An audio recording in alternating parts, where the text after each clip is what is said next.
Good morning everyone. आज हम standard 10 subject Hindi lesson number 3 Raskhan के सवैये इस लेसन के बारे में जानकारी प्राप्त करेंगे। तत्पश्चात हम रसखान के बारे में थोड़ी सी झांकी डाल लेते हैं। रसखान का असली नाम सैयद इब्राहिम था। सैयद इब्राहिम इस नाम से हमें यह पता चल जाता है कि वो वास्तविक में मुस्लिम कवि थे। परंतु देखो, उन्होंने जो साहित्य रचा है वो सारा का सारा साहित्य भगवान कृष्ण को उन्होंने आधारभूत मानकर उन्होंने रचा है। अपने साहित्य में उनका नाम जैसे ही आता है रसखान, तो यह साबित हो जाता है कि वो भगवान कृष्ण को ही अपना सर्वोपरि मानते थे। तो चलो उनके बारे में थोड़ी सी जानकारी प्राप्त करते हैं। उनका जन्म दिल्ली के एक संपन्न परिवार में हुआ था और रसखान कोई साधारण व्यक्ति नहीं थे। उनके माता पिताओं की अमाप संपत्ति थी। वो कोई गरीब घर से बिलोंग करने वाले व्यक्ति नहीं थे। रसखान की बुद्धिमत्ता भगवान कृष्ण के प्रति इतनी तल्लक थी कि उनके मन में सदैव विचार आया करता था कि मैं भले मुस्लिम व्यक्ति हुआ तो क्या होगा, मैं भले मुस्लिम समुदाय से वास्तव्य रखता हूँ तो क्या होगा। परंतु उन्होंने भगवान कृष्ण को आधारभूत मानकर उन्होंने गोस्वामी विठल नाथ जी से उन्होंने दीक्षा ग्रहण की कि भगवान कृष्ण के बारे में अधिक जानकारी प्राप्त करने के लिए उन्होंने गोस्वामी विठल नाथ जी से उन्होंने दीक्षा प्राप्त की। भगवान कृष्ण की भक्ति के असंख्य पद लिखे उन्होंने, और जैसे ब्रज में वो चले गए, ब्रज में जाकर उन्होंने भगवान कृष्ण के प्रति एक से एक अच्छे अच्छे दोहे उन्होंने लिखने की कोशिश की, अच्छे अच्छे सवैये उन्होंने लिखने की कोशिश की है। उन्होंने सवैये लिखते वक्त उन्होंने अपना नाम भी वहां पर जिक्र किया है, और जिक्र करते वक्त उन्होंने यह साबित कर दिया है कि एक चरम सत्य एक ही ईश्वर है, और वह क्या है, 16 कला गुण संपन्न भगवान कृष्ण ही है। और जैसे ही इस मुसलमान कवि ने, अर्थात मुसलमान जाति के होने के बावजूद भी उन्होंने अपने ईश्वर, अपने मजहब को कभी उन्होंने उंगली दिखाई नहीं, अपितु उन्होंने अपने मुसलमान जाति को, मुसलमान समुदाय को साथ लेकर उन्होंने क्या किया है, भगवान कृष्ण की उन्होंने गुणगान की, उनकी बखान उन्होंने की है। परंतु वह अपने जाति या धर्म मजहब को कुछ नीचा दिखाने का कतई उन्होंने कोशिश की नहीं। इनकी कविताओं में कृष्ण की रूप माधुरी, ब्रज महिमा और राधा कृष्ण की प्रेम लीलाओं का वर्णन मिलता है। और जो भी साहित्य इन्होंने लिखा है भगवान कृष्ण को आधारभूत मानकर, उनके एक एक शब्द में, एक एक पद में, एक एक सवैये में भगवान कृष्ण की उन्होंने क्या की है, तारीफ की है, बढ़ा चढ़ाकर उन्होंने वर्णन किया है। परंतु बढ़ा चढ़ाकर वर्णन नहीं, वास्तविक में भगवान कृष्ण के सानिध्य में रहकर उन्होंने जो देखा, जो अनुभव किया, वो सारा का सारा साहित्य उन्होंने क्या किया, उसके चरणों में समर्पित कर दिया। रसखान, सुजान रसखान, प्रेम वाटिका, ऐसे बहुत सारे उन्होंने अपने साहित्य उन्होंने लिखने की कोशिश की है। रसखान रचनावली उनकी प्रसिद्ध रचनाएं हैं। और रसखान के बारे में आप यदि अधिक जानकारी प्राप्त करना चाहते हो तो रसखान की रचनावली, इसको आप जब पढ़ोगे मेरे प्यारे बच्चों, तो उसके बारे में अधिक जानकारी आप प्राप्त कर लोगे कि एक मुस्लिम समुदाय के व्यक्ति होने के बावजूद भी रसखान ने भगवान कृष्ण को इतने सुचारू रूप से एक दर्पण के समान उन्होंने समाज के सामने प्रकट किया है। उससे यह साबित हो जाता है, पता चल जाता है कि भगवान कृष्ण के प्रति रसखान कितने आसक्त रहते थे। यहाँ रसखान के 4 सवैये, यहाँ पर रसखान के 4 सवैये हम आज पढ़ेंगे। बोर्ड पे मैंने 2 सवैये लिखे हैं, 2 सवैये आने वाले समय में हम धीरे धीरे पढ़ने की कोशिश करेंगे। तो पहला सवैया हम देखेंगे, इसमें भगवान कृष्ण के प्रति बाल छटाओं का या बाल वर्णन करते हुए वो यह कहना चाहते हैं कि यदि मैं मनुष्य हूँ, मैं मानव जन्म को सफल करना चाहता हूँ, तो मैं क्या करना चाहता हूँ, ब्रज भूमि में जाकर अपना जीवन समर्पित करना चाहता हूँ। बाबा नंद के गाय को चराना मैं अपना परम सौभाग्य समझता हूँ। ब्रज के वन में घूमना, ब्रज के जंगल के पेड़ पशु पक्षियों के सानिध्य में रहना मैं अपने जीवन को सार्थक बनाने जैसा है। तो चलो हम आज देखेंगे पहला सवैया, मानुष हो तो रसखान। और यदि मनुष्य हो जाओ, मनुष्य जन्म में आए हो आप और हम, मनुष्य जन्म में आए हैं, तो हमें किसके समान होना चाहिए, रसखान के समान होना चाहिए, निर्विकारी होना चाहिए। हमारे मन में किसी भी समुदाय के प्रति, किसी भी जाति के प्रति, किसी भी मानव सभ्यता के प्रति किसी भी प्रकार का कलह अर्थात वैर भाव हमारे मन में होना नहीं चाहिए। यदि आप मनुष्य जन्म को, मनुष्य जाति को, आप जिस जाति में जन्मे हो उस जाति में सफल इंसान बनना चाहते हो तो आपको क्या करना चाहिए? रसखान के समान आपको हो जाना चाहिए, अर्थात रसखान सर्वोपरि।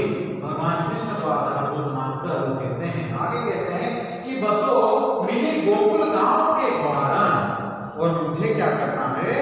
गोकुल गांव के मुझे बसना है, वहां जाकर अपना जीवन क्या करना है? त्याग करना है, समर्पित कर देना है। किसके सानिध्य में? भगवान कृष्ण के सानिध्य में मुझे सारा का सारा जीवन क्या करना है? त्याग करना है, और वहां जाकर मुझे अपना सर्वस्व समर्पित कर देना है। बसो मिली गोकुल गांव के गौरन, और मैं वहां जाकर गौरन अर्थात गांव, मैं उस गांव में जाकर मैं उनके बीच जाकर मैं बस जाना चाहता हूँ, उनके सानिध्य में मैं रहना चाहता हूँ। जिसे बसो मिली गोकुल गांव के गौरन, और वहाँ लोगों के बीच, गायों के बीच, पशु पक्षियों के बीच, पहाड़ नदियों के बीच, झरनों के बीच, और साक्षात ईश्वर का दर्शन जहाँ पर होता है उनके बीच में जाकर मैं अपना जीवन समर्पित करना चाहता हूँ, या उनके बीच में जाकर रहना चाहता हूँ। जो पशु हो तो कहाँ बसे हो, बस में हो। यहाँ पर है कि जो पशु हो तो कहाँ बस में हो। और मैं यदि अपने जीवन में, आने वाले जीवन में मैं यदि पशु के समान में ही जन्म लूंगा तो मैं क्या करूंगा? ब्रज की भूमि में ही जन्म लेना पसंद करूंगा, अभी तो इधर उधर जन्म लेना कतई पसंद नहीं करूंगा। मेरा जीवन कहाँ हो? पशु के समान हो, पशु जैसा हो, या जो भी जन्म मिले मुझे कहाँ जन्म मिलना चाहिए? बसेरों में काम करूं तो मैं क्या करूं? नंद बाबा के गांव अर्थात ब्रज भूमि में मैं अपना जन्म लेना पसंद करूंगा। जो पशु हो तो कहाँ बसे? बसो मेरो चरो नित नंद के धेनु मजराही। और यहाँ पर कहते हैं कि बाबा नंद के वहां मैं यदि गाय चराऊं, बाबा नंद के यहाँ पर जाकर मैं अपना जीवन समर्पित करूं, जीवन बिताऊं, तो मैं अपने जीवन को क्या करूंगा? धन्य समझूंगा। यहाँ धेनु का अर्थ होता है गाय। जो मुझे यदि सर्वोपरि सौभाग्य प्राप्त करना है, यदि मैं अपने जीवन को अच्छे रखना है, मैं अपने जीवन को सार्थक बनाना चाहता हूँ, तो मुझे क्या करना है? बाबा नंद के घर पे जाकर मुझे क्या करना है? धेनु चराना है, अर्थात गाय मुझे चराना है, और धेनु मजना। और एक समय की बात है कि भगवान इंद्र ने क्या किया था? ब्रज पर बहुत तेज वर्षा कर रही थी या हो रही थी। उस समय भगवान कृष्ण ने अपने उंगली पर पर्वत उठाकर सारे ब्रजवासियों का उन्होंने क्या किया था? रक्षा की थी, और इंद्र भगवान को उन्होंने नीचा दिखाया था। वो हम आगे बढ़ने वाले थे। आगे रसखान कहते हैं अपने पद में कि पहाड़ हो तो वही गिरी को, और यदि मुझे पहाड़ के रूप में, किसी पत्थर के रूप में यदि मेरा जन्म होता है, किसी श्राप के कारण, किसी समस्या के कारण यदि मुझे श्राप मिलता है और मैं क्या बन जाऊं? पहाड़ और गिरी, उस पहाड़ पे पत्थर के रूप में मैं यदि जाकर बसेरा करूं या मेरा वहां पर वास्तव्य हो, तो भी मैं अपने जीवन को क्या समझूंगा? धन्य समझूंगा। इस बात से यह स्पष्ट हो जाता है कि रसखान कितने ऊंचे विचारधारा के कवि माने जाते थे कि वो कहते हैं कि मैं क्या हूं? पहाड़ हो तो वही गिरी को, और मैं उस पर्वत के, गिरी नामक, गिरी का मतलब पर्वत, और उस पर्वत पर यदि मुझे पत्थर के रूप में भी जन्म मिले तो भी मैं क्या करूंगा? अपने जीवन को धन्य समझूंगा, क्योंकि मैं उस ब्रज भूमि के पहाड़ पर एक पत्थर के रूप में मैंने क्या किया है? जन्म लिया है। इसके लिए मेरा जीवन क्या हो जाएगा? सार्थक हो जाएगा। आगे कवि कहते हैं रसखान गिरी को जो धैर्य कर सत्र पुरंदर कारण। और ऐसे ईश्वर ने जनमानस के लिए क्या किया था? सत्र पुरंदर, उन्होंने क्या किया था? पूरे के पूरे पहाड़ को अपने उंगलियों पर उठाकर उन्होंने क्या किया था? सारे ब्रजवासियों की उन्होंने क्या की थी? रक्षा की थी। और धैर्य कर छत्र पुरंदर, यमुना नदी के किनारे उन्होंने क्या किया था, यह लीला रची थी और उस लीला का एकमात्र पात्र या भागीदारी मैं रहा। अर्थात भगवान इंद्र के कोप के द्वारा या भगवान इंद्र को ब्रजवासियों को नीचा दिखाना था, उनको नीचे गिराना था, क्योंकि वो भगवान कृष्ण को ही सर्वोपरि मानते थे, भगवान कृष्ण की ही पूजा करते थे। वह इंद्र भगवान को कुछ भी नहीं समझते थे। अर्थात वर्षा जिससे होती है उसे इंद्र का ही वज्र कहा जाता है। और उस इंद्र भगवान ने क्या किया था कि ब्रजवासियों पर उन्होंने अगाध रूप में उन्होंने बारिश बरसाई और उस बारिश के वजह से ब्रज की पूरी धरती क्या हो गई थी, पानी पानी हो गई थी और सब लोग इधर उधर भाग रहे थे। तब भगवान कृष्ण ने क्या किया था, छत्र पुरंदर अर्थात उन्होंने अपने हाथों से उन्होंने क्या किया था, अपने हाथों में उंगलियों से उन्होंने क्या किया था, पूरे पहाड़ को उठा लिया था और सारे ब्रजवासियों का उन्होंने क्या की थी, रक्षा की थी। आगे हम पढ़ेंगे कि जो खग हो तो बसेरो करो मिली कालिंदी कर या कुल कदम की डारण। इस पंक्ति में यह लाइन में यह समझ में आता है मेरे प्यारे बच्चों कि जो खग हो तो बसेरो करो, यह अपभ्रंश अवधी भाषा के शब्द है।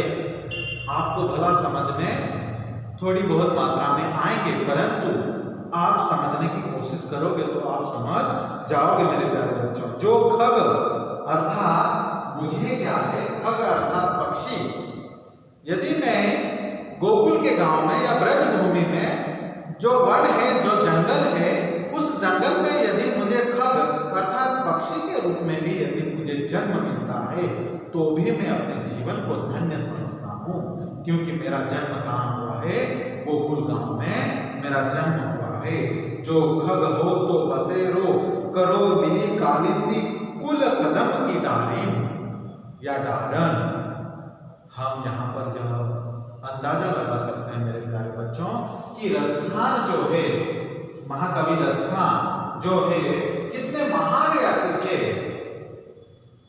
महाकवि रसखान जो है कितने महान व्यक्ति थे और यह महानता उनके शब्दों में, उनके पदों में हमें स्पष्ट रूप से समझ में आ जाती है कि जो खग हो तो यदि मुझे पक्षी के रूप में जन्म मिले तो मैं अपने जीवन को धन्य समझूंगा, अपने जीवन को मैं सार्थक समझूंगा कि कई जन्मांतर का मैंने क्या किया है, पुण्य कमा लिया है। अर्थात मैं किसके सानिध्य में हूँ, भगवान कृष्ण के सानिध्य में हूँ, यह बताना चाहते हैं। इसके लिए वो कहते हैं कि जो खग हो तो बसेरो करो मिली कालंदी कुल कदम की डारण। और मैं कहाँ करूँ, कालंदी अर्थात जो जंगल है, जो वन है, कुल कदम की डारण। और बड़े बड़े ऊंचे ऊंचे पेड़ है और वह पेड़ कौन से हैं, कदम के हैं, जो पीले रंग का फल लगता है। आपने शायद कदम के वृक्ष को देखा होगा, वो गोल आता है, उनका जो फल होता है वो शुरू में हरा रंग का होता है, पर जो पक जाता है तो पकने के बाद वो क्या हो जाता है, पीला हो जाता है। उसका टेस्ट रहता है थोड़ा अलग ही होता है। इसके लिए रसखान कहते हैं कि यदि मुझे खग के रूप में, पक्षी के रूप में यदि मुझे जन्म होता है या जन्म मिलता है तो मैं बसेरो वहां पर जाकर अपना जीवन बिताऊंगा मिली कालंदी कुल के कदम की डारण। और मैं अपना सारा का सारा जीवन उस वन में बिताऊंगा और अपने जीवन को मैं क्या करूंगा, धन्य समझूंगा। यहाँ पर हमारा पहला सवैया, यह जो पहला सवैया है यहाँ पर हमारा खत्म होता है। तो हम दूसरे सवैये की ओर बढ़ते हैं। या लघुटी अरु कामरिया पर राज तिहुपुर को ताजिब डालो। यह शब्द थोड़े अटपटे हैं, आपने कभी ऐसे शब्द पढ़े नहीं होंगे मेरे प्यारे बच्चों। इसके लिए आप यदि इन शब्दों को बार बार पढ़ने की कोशिश करोगे तो उनका अर्थ आपको प्राप्त हो जाएगा। या लघुटी अरु कामरिया, मैं अपने आप को क्या करना चाहता हूँ, भगवान कृष्ण की तरह बनाना चाहता हूँ। अर्थात ब्रजभूमि में वास्तविक में रसखान अकेले नहीं थे, उनके साथ साथ अन्य लोग भी थे। जो भगवान कृष्ण की नकल करना चाहते थे। जिस प्रकार भगवान कृष्ण हाथ में लकोटी लेते थे, लाठी लेते थे, कंधे पर लाठी लेकर वो क्या करते थे, गायों को चराने जाते थे, वैसे ही ब्रज के लोग क्या करते थे, भगवान कृष्ण की वो नकल किया करते थे। इसके लिए रसखान यह कहता है कि मैं यदि मनुष्य जन्म में वहां पर रहूंगा तो मैं क्या करूंगा, लकोटी और कामरिया, मैं क्या करूंगा, हाथ में लकोटी लूंगा, लाठी लूंगा और एक कंबल कंधे पर रख लूंगा। अर्थात भगवान कृष्ण जिस प्रकार अपने कंधे पर कंबल रखते हैं, हाथ में लाठी लेते हैं और गायों को चराने निकल जाते हैं, वैसे ही मैं क्या करूंगा, वो काम करूंगा। कामरिया पर राज पूर्व को ताजी डालो। और तीनों लोगों के जो भगवान हैं वो क्या कर रहे हैं, गायों को चराने का काम कर रहे हैं, गाय की देखभाल करने की कोशिश कर रहे हैं। इसके लिए मुझे भी क्या करना चाहिए, गाय को चराना चाहिए। इसके लिए वो कहते हैं कि या लकुटी अर्थात लाठी तीहू पर वो ताजी डालो, जो तीनों लोगों के स्वामी हैं, साक्षात परब्रह्म है, 16 कला गुण संपन्न ऐसे महान भगवान का मैं क्या करता हूँ, धन्यवाद करता हूँ कि मुझे यहाँ ब्रज में रहने के लिए मिला है। और इसके लिए मैं भी लाठी ले रहा हूँ और लाठी के साथ साथ कंधे पर मैंने क्या किया है, कंबल डाल लिया है। दूसरी लाइन पढ़ते हैं, आठों सिद्धि नवनिधि के, आठों सिद्धि नवनिधि को सुखनंद की धेनु चराए विस्तारो। यहाँ पर एक शब्द है आठहु अर्थात, आठहु अर्थात 8, 9 और क्या है, निधि और सुखनंद सिद्धि। मैं क्या करना चाहता हूं, संसार को यदि त्रिनेत्रों से देखना है तो मुझे क्या प्राप्त करना पड़ेगा, आठों सिद्धि, 8 सिद्धि जो है। जैसे आजकल हम मनुष्य धन प्राप्ति के लिए तरह तरह की हरकतें करते हैं, परंतु एक जमाना था कि लोग अपने जीवन को धन्य करने के लिए, अपने अंतर आत्मा को परमात्मा में विलीन करने के लिए क्या करते थे, यह निधियां 8 सिद्धि और 9 निधि को प्राप्त करने की कोशिश करते थे। इनके बारे में मैं विस्तार से बताऊंगा मेरे प्यारे बच्चों, तो पूरा दिन चला जाएगा, परंतु 8 सिद्धि और 9 निधि के बारे में हमारा लेक्चर समाप्त नहीं होगा कि वही प्राप्त कर सकता है जिन्होंने संसार को छोड़ दिया है। किसी भी प्रकार की द्वेष, तिरस्कार, घृणा, ईर्ष्या किसी दूसरे मनुष्य के प्रति या किसी वन्य पशु के प्रति उसके मन में किसी भी प्रकार का कलह नहीं है, दुख नहीं है। उन्होंने अपने जीवन को ही ईश्वर के चरणों में समर्पित कर दिया है। ऐसे महान तपस्वी क्या करते हैं, 8 सिद्धि और 9 निधि को प्राप्त करने के हकदार होते हैं, परंतु हम मनुष्य जाति इससे परे की बात है मेरे प्यारे बच्चों। इसके लिए हम ज़्यादा से ज़्यादा जानकारी प्राप्त करने की कोशिश करेंगे तो उनकी गहराई में हम धीरे धीरे उतरते जाएंगे। आया समझ में? तो हम देखते हैं, आठों सिद्धि 9 निधि को सुखनंद की धेनु चराए विस्तारो। और मैंने क्या किया था, अपने आंतरिक मन में वो 8 सिद्धि प्राप्त करने की लालसा, 9 निधियों को प्राप्त करने की लालसा मैंने जो मन में ठानी थी, और वो सारी के सारी बातें मैं क्या कर चुका हूँ, भूल चुका हूँ। किस कारण कि बाबा नंद के गाय चराते वक्त मुझे इतना परम आनंद मिला, परम सुख मिला, तो उस सुख में मैं क्या कर चुका हूँ, यह सारी बातें 9 निधि और 8 जो सिद्धि है, उन सारी बातों को मैं क्या कर चुका हूँ, भूल चुका हूँ। और संसार के मोह माया से मैंने क्या किया है, नाता तोड़ लिया है। मेरा और परमात्मा का सीधा संबंध कौन सा है, भगवान कृष्ण का और मेरा सीधा संबंध है।